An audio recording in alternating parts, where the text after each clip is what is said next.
Hello again, everyone, and welcome back to Cotton Grower Magazine's Cotton Companion podcast. This is Jim Stedman, editor of Cotton Grower, and I'm joined as always by my good friend and colleague, Beck Barnes. Now, Beck, it seems like a lot has happened since our last episode. You recall at that time, things were still pretty dry in parts of the Southeast, the Mid-South, and Texas. Folks were starting to wrap up field work to start getting ready for harvest. We had defoliation underway in some areas. We had the crop coming out of the field in others. But if you fast forward to the past week, we've seen drought-busting rains from tropical storms from the Gulf up through the Mid-South and also along the Atlantic coast into the Carolinas. Now, we haven't seen any official reports on the amount of the impact and possible damage from those storms on the cotton in those areas. But as you and I both know, traditionally, this is one of the worst times of the season for major storms to show up. And now that we've got sunshine and heat back, that potentially brings its own set of pre-harvest issues.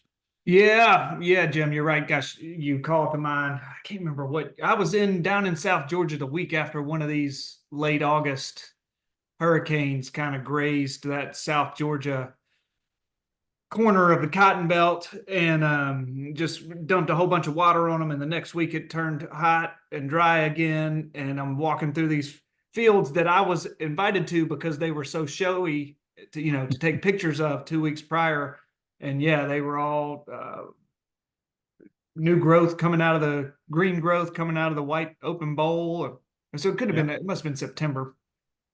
Anyhow, yes, I worry about that. And I mean, I worry about our Mid-South guys, especially around us. Jim, as you well know, what was the name of the dadgum hurricane we just had last week? Francine came right up the Mississippi River and just squatted over Memphis and obviously the surrounding Arkansas, Tennessee, Mississippi counties that are all cotton counties.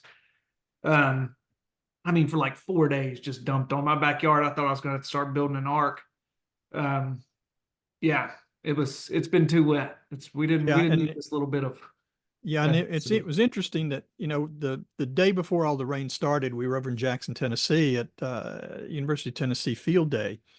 And, some of the cotton was defoliated, but for the most part, they were just starting to defoliate. So leaves were still on, and that might be a saving grace through all of that. But still, I mean, I've got a rain gauge in my backyard, and Thursday alone, we got 5 inches here. Yeah. And probably another 2 inches in the days, combined in the days beyond that. So it was dreary and damp. Let's put it that way for a while. We probably, I don't have a rain gauge, but I bet we had 5 or 6 inches here in East Memphis. And of course, now then, as the husband of the house, I become a drainage expert where I'm having I'm doing French drain clearance. And I look like, what was the course custodian in the what was the golf movie? Oh gosh, dang it! What, Caddyshack? Caddyshack. Yes. Oh, you were Carl Spackler. Bill Murray's character. Yeah, that's what I looked like in the driving rain out there, trying to figure out drainage issues. Anyhow, and mumbling to yourself the whole time. Yeah, doing a lot of mumbling, like I do on this podcast. So anyhow, yeah, it was a mess. So I hope our farmers had an easier time of recovery than I did. Well, let's hope so. So, Jim, before we move ahead with this episode of the Cotton Companion and our other items of interest, we want to hear from the American Cotton Shippers Association. They've got a brief message. The American Cotton Shippers Association, also known as ACSA, is a trade association primarily made up of cotton merchants, founded in 1924. ACSA members manage the majority of the world's cotton trade, providing services of merchandising, delivery logistics, and risk management to their customers. ACSA will be holding its 101st annual convention in Palm Beach, Florida in June of 2025. For more information on ACSA, including their convention, view their website or Twitter account at Cotton Shippers. All right. As always, a special thanks to our friends at ACSA for that message and for their support. Well, Beck, in addition to the weather, it's been another major news item that impacts cotton and all of U.S. agriculture.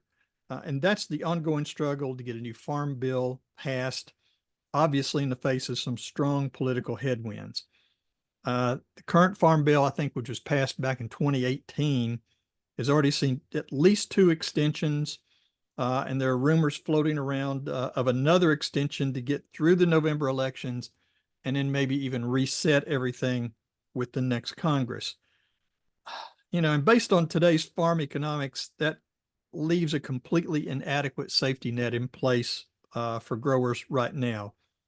So to help explain some of that current economic plight at the farm level, representatives of 300 farm organizations descended on Washington, D.C. The week of September 9th to meet with key members of Congress, the Senate, House Ag committees, or their staffers to discuss the urgency of getting new farm legislation in place as quickly as possible.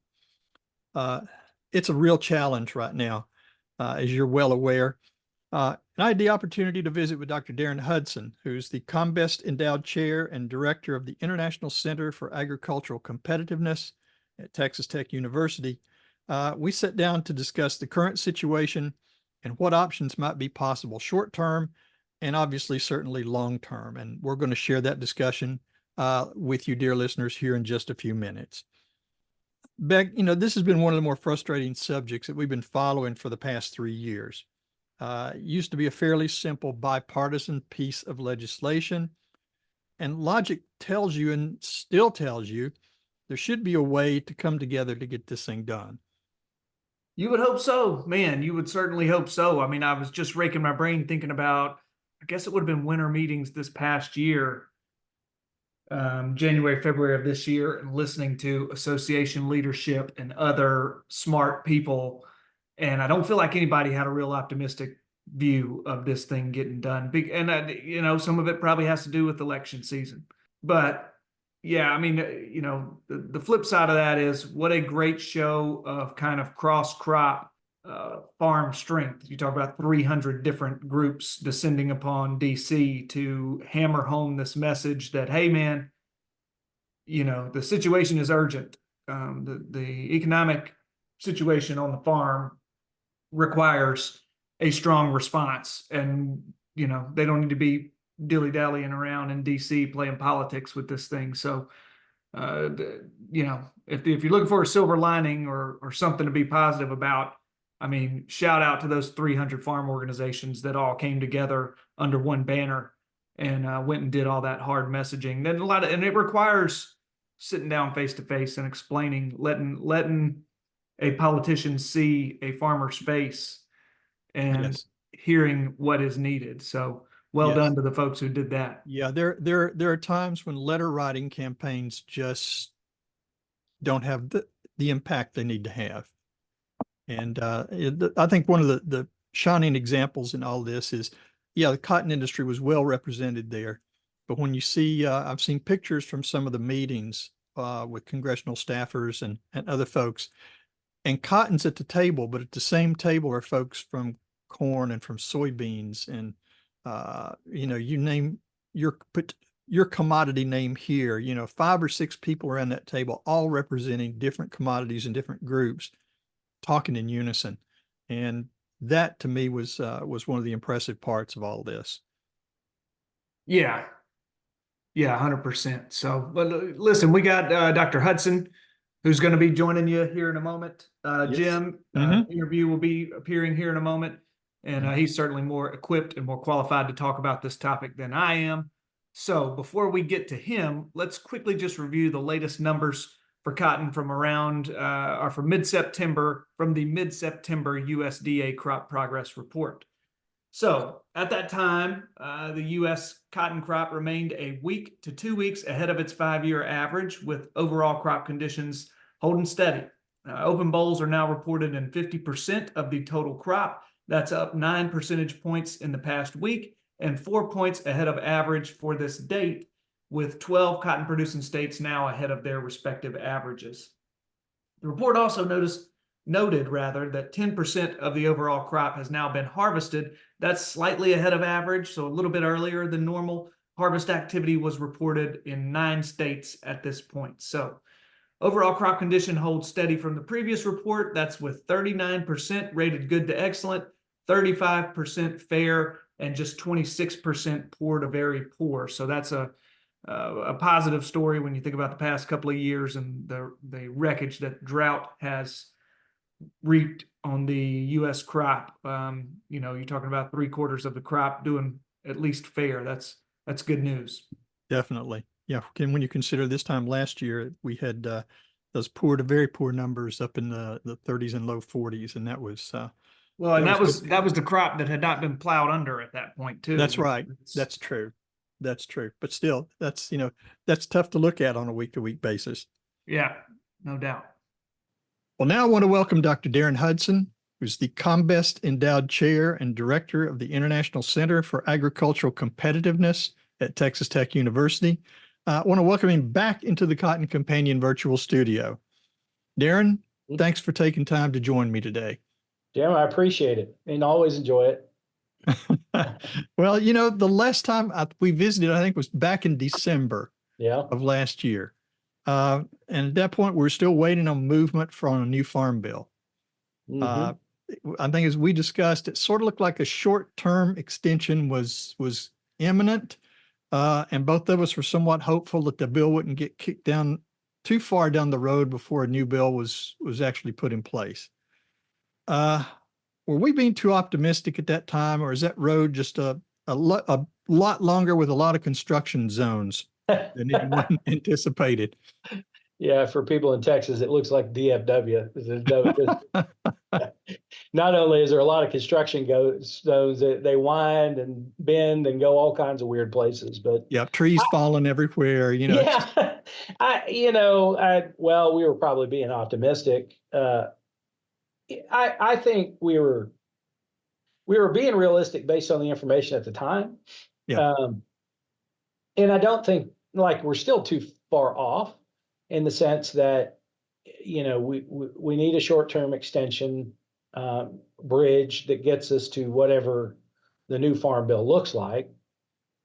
Of course, Chairman Thompson, they've done their work. They've got a bill pulled together, and got a CBO score, got it past committee. And now it needs floor time to get it on past that hurdle, which it probably is not going to happen before the election. What was happening, or the sort of the stick in the mud, has been Chairman Stabenow has been dragging feet, and the rumor, if you want to call it that, is that something's been submitted to CBO, but nobody's really sure what the details are. And you talk to some people. It's fortunate I had former Chairman Conway in my policy class the other day talking about the process. He's not real optimistic. But then there are other people,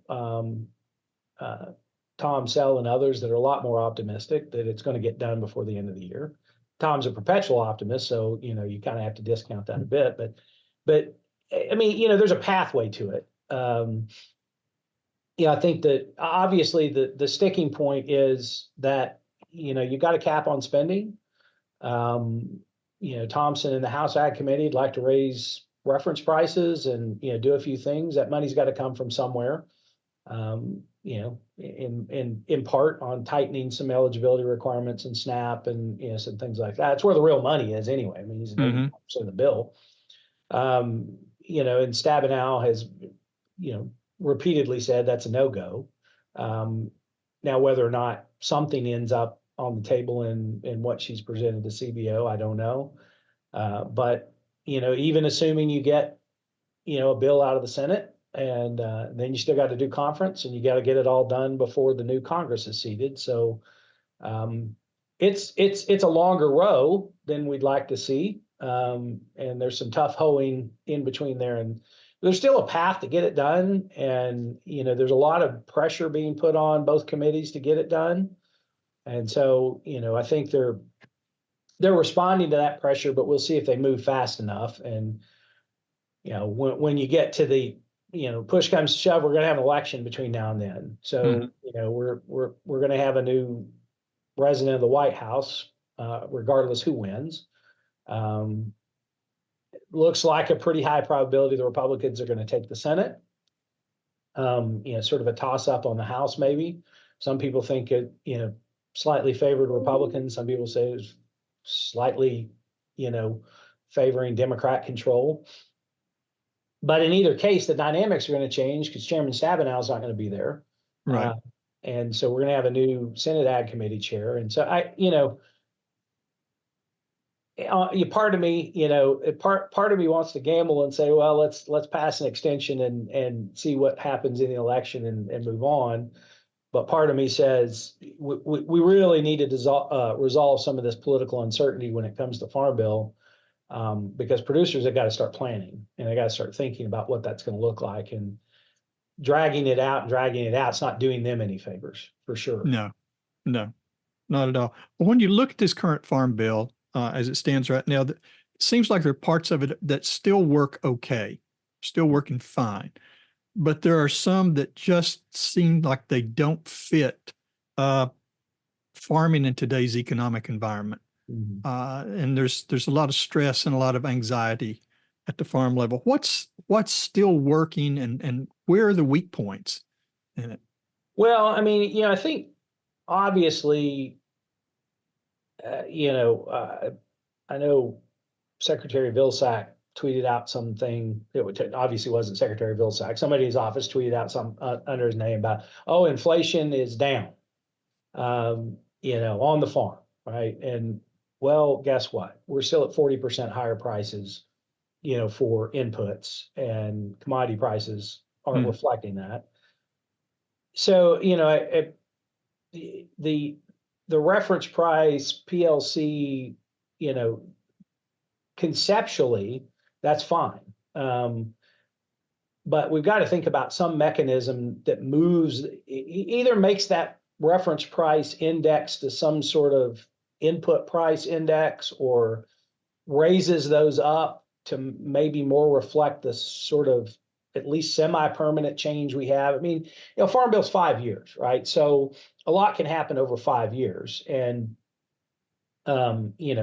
raising those prices up, exposes us to more government money, having to be outlaid, which, crimps the rest of the Farm Bill. But if we don't have something that reflects cost of production, banks are going to look at this and go, I don't know that I'm going to finance that. And so I think that part of it, even though conceptually, you can tweak here and there, I think conceptually it's fine, the ARC PLC programs. I just don't think they're realistic given where we're at cost of production wise. On the success side, crop insurance tends to perform pretty well. We can continue to be tweaked and features added and things like that. And there's some holes that exist, like the exclusion of stacks if you're, in one program, not in the other, that kind of stuff. I think those will get fixed and make that a little more effective for growers to use. But, the other side of this, and we don't talk about it, right? Because it gets lost in the noise of Title I in this other stuff, is that, at least in my part of the world, in Texas, for example, producers just don't have an incentive to harvest a crop when it doesn't look good. And then when they don't, the insurance program works for them in the sense that it's giving them some base compensation out of that deal. But the cotton gins and the warehouses and the seed crushers and everybody, they're just getting slammed when you don't have a crop, or you shorten that crop by sort of incentivizing not harvesting. And so, and there's some proposals and ideas talking about how to, work that into the crop insurance program to have harvest incentive. And I think for the rest of the industry, for producers, I don't think that's as important, but for the rest of the industry, I think it is. So, those things are working okay. The conservation programs are a mess most of the time. CRP works okay, but you get beyond that, and there's a whole bunch of other things, and the EQIP and funding, and the design of the program, and those things need a lot of work, but nobody really wants to put much time and attention in it. In part because they're not a lot of money, but they are, I would argue that sometimes it's, we've implemented programs that look great on paper, but what they end up doing is creating regulatory burdens for farmers without a lot of money, attached to it. So, and then that money disappears, but the regulation still exists. So there are pieces of that, but the bill is insurance centric, has been insurance centric. It's going to continue to be insurance centric. But I think, we've got to come to some sort of resolution of how we manage, these higher input prices in a program without breaking the bank, so to speak, for everything else. Okay. Now we noticed as we're recording this, yesterday afternoon or yesterday, Federal Reserve announced a 0.5-point rate cut. Yeah. And that should be helpful, at least psychologically should be helpful. With all the concern among growers about what they're going to be able to do or not do next year, what else needs to happen to kind of calm their nerves going into next season? Well, I think the interest rate will ultimately trickle into loan rates that they're facing. I think if you look at balance sheets across the board, a lot of older producers with more equity, that is not as big of an issue as if you're younger and more higher leveraged. So I think the younger farmers will benefit from that, which is good. I think that's, they're really, really strapped, and those are the next generation, and we want them to be successful. But, at the end of the day, the two biggest pieces of uncertainty, if you're growing cotton, where is that stuff going? Who's buying it? Demand is the vehicle, right? And Brazil is filling that gap fast, right? And their cost of production is lower, second crop, all those kinds of advantages. And so are we going to continue to be able to sell cotton? Well, we've ridden the coattails of the quality for a long time, and that's still an advantage. But if we don't have people buying, cotton, cotton apparel, cotton, household textiles, this is all for naught, And I was speaking to another group day before yesterday, and we were talking about, we're somewhere around 22% of total fiber share globally. And, total global fiber demand is going to grow. We know that, the population growth, all that sort of stuff. And we're not even talking about a lot, right? If we get back to 24%, that's an extra 15 million bales off the world crop. Right. And then at that point, you don't care what Brazil does, because there's so much demand out there that it pulls that price along. So, we've got to come to grips with this demand issue, and how do we get demand, because that resolves a whole lot of problems, right? For everybody, it resolves a whole lot of problems on price side.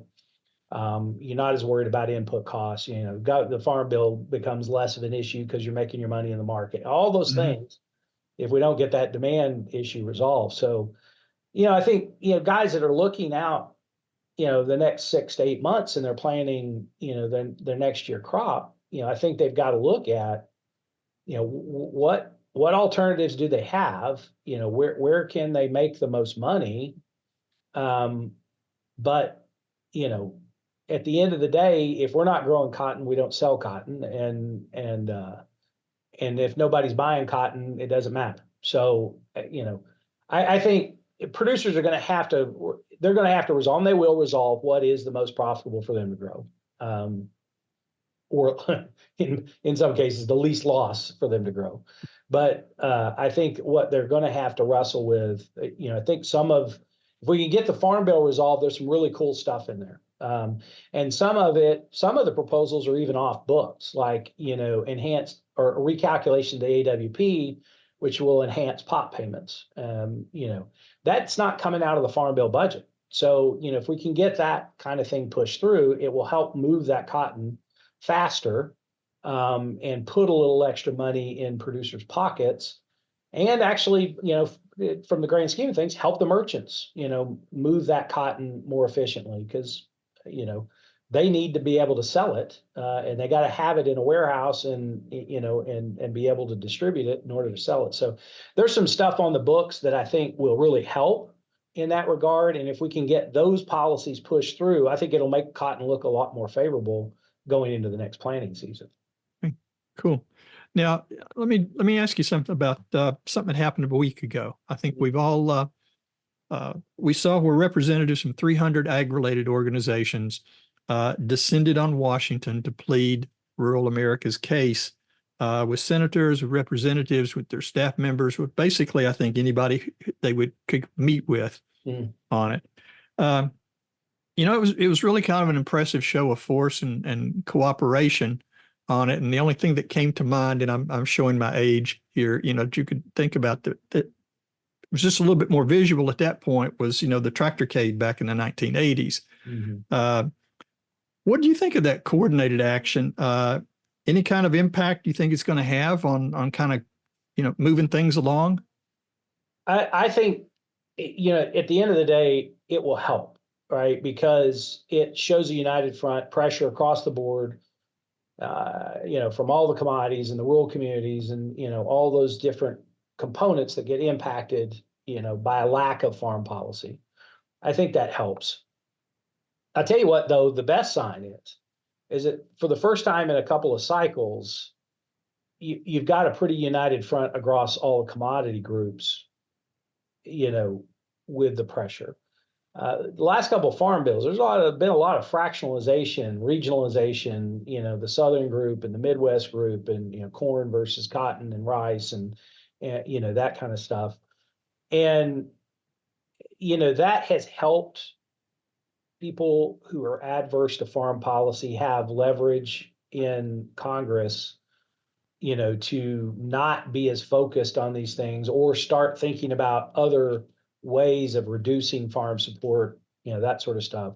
So I think the united front is probably the most powerful thing, because it basically says, look, we're all in this together, and we all want a farm bill. And that's definitely an advantage compared to where we were. So it, again, predicting politicians like predicting the market. You're going to be wrong about 90% of the time, but I think it can't hurt anything. And it certainly is helping, because it's showing cohesion across groups, as opposed to this much more regionalization that we've had last couple of farm bills. Sure. Now, you mentioned markets. Cotton just sort of seems to be hung up in that, plus or minus 5 cent range. You think we've hit the floor on cotton prices? It looks like for the last couple of days, everything has climbed back above 70 cents. Yeah. But, are we going to stay there?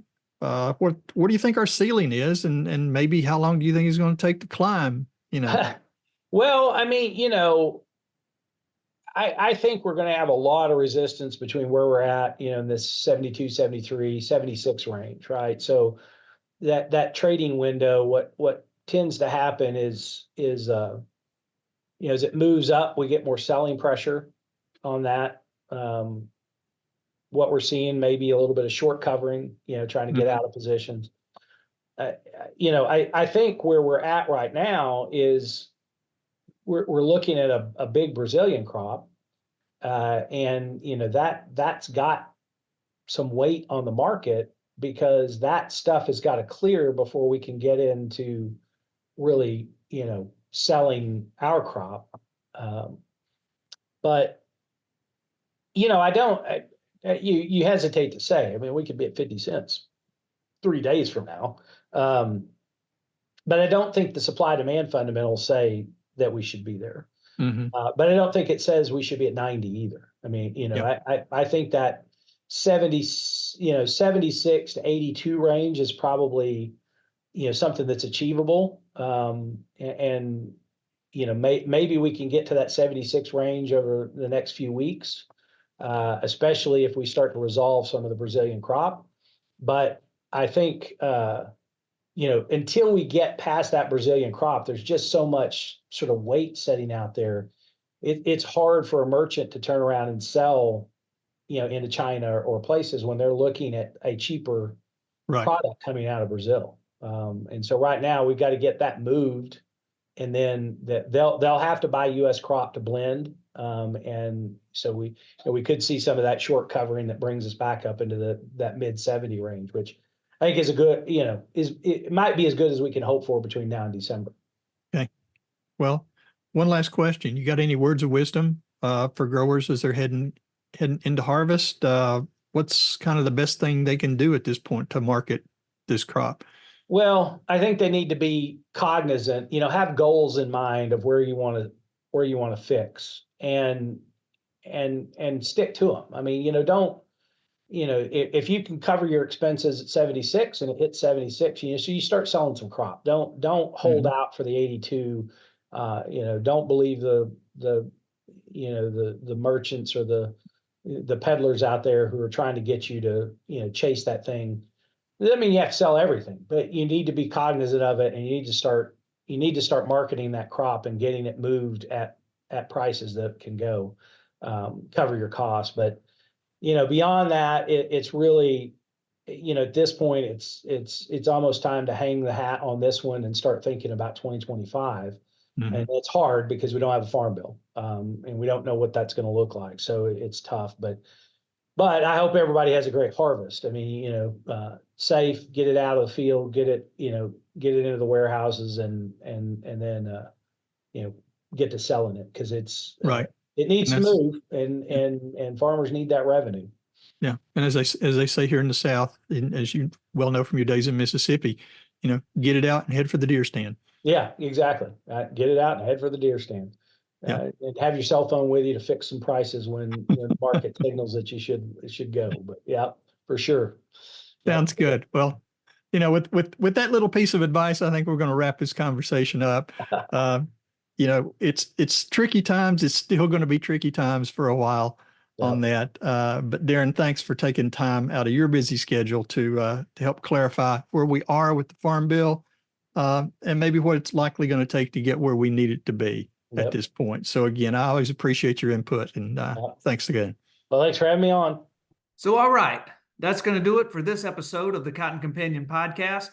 We want to say thanks again to Dr. Darren Hudson for joining us for today's discussion. And thanks also to the American Cotton Shippers Association for their continued support and sponsorship of the Cotton Companion podcast.